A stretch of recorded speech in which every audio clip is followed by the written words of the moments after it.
আমরা দেখছি যে অনেক পুরনো যে প্রথা পদ্ধতি কৌশল সেগুলো তারা অবলম্বন করছেন, যার মধ্য দিয়ে জনগণের ভোটের চাইতে নানা ধরনের ইলেকশন ইঞ্জিনিয়ারিংয়ের উপরে কোনো কোনো দলের আস্থা বেশি।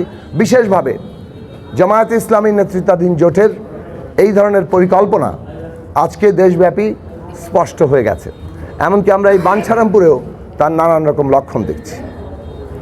আমরা স্পষ্টভাবে সারা দেশের ক্ষেত্রে যেটা দেখছি যে নানাভাবে ইলেকশন ইঞ্জিনিয়ারিংয়ের একটা পরিকল্পনা নেওয়া হয়েছে। অনুপস্থিত ভোটারদের ভোট দিয়ে দেওয়া, কালি মোছার জন্য মেডিসিন নিয়ে আসা, অনপনীয় কালি, সেইগুলো দিয়ে আবার একই ব্যক্তিকে ভোট দেওয়ানো, নানাভাবে ইলেকশন ভোট কেন্দ্রগুলোতে ইচ্ছাকৃতভাবে পরিকল্পিতভাবে মব তৈরি করা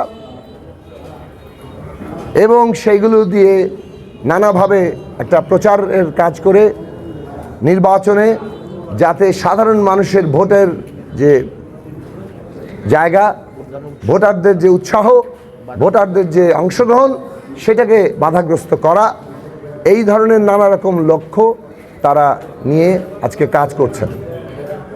কিন্তু আমরা লক্ষ্য করলাম গত 2 দিন ধরে পরিস্থিতির দ্রুত অবনতি ঘটানোর একটা পরিকল্পিত চেষ্টা আছে এবং আমরা কয়েকজন জামাত নেতৃবৃন্দ কিংবা প্রার্থীকে দেখলাম উল্টো তারা বলছেন ভোট ডাকাতি ঠেকানোর জন্য কেন্দ্রে কেন্দ্রে বাঁশের লাঠি নিয়ে হাজির হতে। সুস্পষ্টভাবে এটা মানুষের ভোটের অধিকার এবং ভোটারদের যে ভোটের প্রতি উৎসাহ সেটাকে থামানোর জন্য, একটা নৈরাজ্য সৃষ্টির জন্য তারা এই আহ্বান জানিয়েছেন এবং এটা বেশ জনমনে একটা আশঙ্কার জায়গা তৈরি করেছে এবং এটা তো নির্বাচনের আচরণবিধির সুস্পষ্ট লঙ্ঘন। আমরা দেখলাম যে সেই আহ্বানের সাথে সঙ্গতি রেখে বাঞ্ছারামপুরে জামাতের ব্যানার নিয়ে একটি অটো বেশ কিছু তৈরি বাঁশকে কেটে কেটে তারা তৈরি করেছেন এবং তারা সেই সব জায়গায় নিয়ে যাচ্ছেন বাঁশের লাঠি। এবং আমরা বেশ কিছু কেন্দ্রের খোঁজখবর পেয়েছি যে অনেক জায়গায় তারা এইভাবে বাঁশের লাঠি সহ অন্যান্য দেশীয় নানা ধরনের হাতিয়ার তারা জড়ো করছেন এবং তারা এইগুলো দিয়ে তাদের কাজ করবেন। এইটা আমরা আইনশৃঙ্খলা বাহিনীকে অবহিত করেছি। ইতিমধ্যেই সে আইনশৃঙ্খলা বাহিনীর হেফাজতে তারা আছেন এবং তারা বলেছেন তারা তদন্তপূর্বক এটার ব্যবস্থা নেবেন। আমরা দেখেছি যে আমরা বারবার প্রশাসনকে বলেছি যে আমরা একটা সুষ্ঠু, অবাধ, গ্রহণযোগ্য নির্বাচন চাই এবং এই সুষ্ঠু, অবাধ, গ্রহণযোগ্য নির্বাচনের জন্য এইখানে আমাদের পূর্ণ সহযোগিতা থাকবে।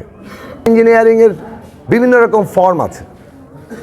ইলেকশন ইঞ্জিনিয়ারিংয়ের ফর্ম হচ্ছে যেমন ব্যালট পেপার ছাপিয়ে সেইটাকে ব্যবহার করা। এটার অভিযোগ বিভিন্ন এমনকি অন্যান্য নির্বাচনগুলোতে উঠেছে।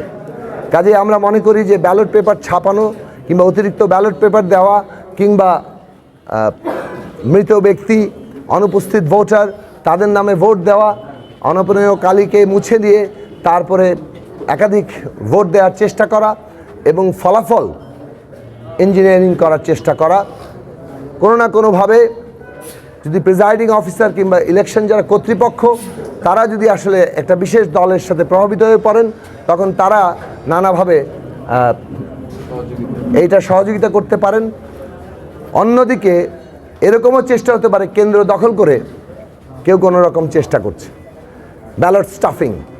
এই সমস্ত জায়গা আমরা সবগুলো চিহ্নিত করার চেষ্টা করছি এবং সবগুলোর ব্যাপারে আমরা কর্তৃপক্ষকে জানাচ্ছি।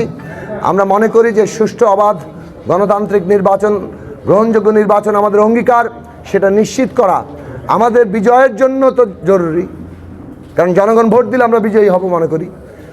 আমরা ইতিমধ্যে আমরা রিটার্নিং কর্মকর্তা, সহকারী রিটার্নিং কর্মকর্তার কাছে যখন যেটা পাচ্ছি ঝুঁকিপূর্ণ কেন্দ্র কোনগুলো, আমরা কোন প্রিজাইডিং অফিসারদের কি মনে করছি, কোথায় মানে বাস ধরা পড়ছে, এইসব প্রসঙ্গগুলো কিংবা টাকার খেলা যে হচ্ছে, আমরা এগুলো সব সুনির্দিষ্ট লিখিত অভিযোগ দিয়েছি।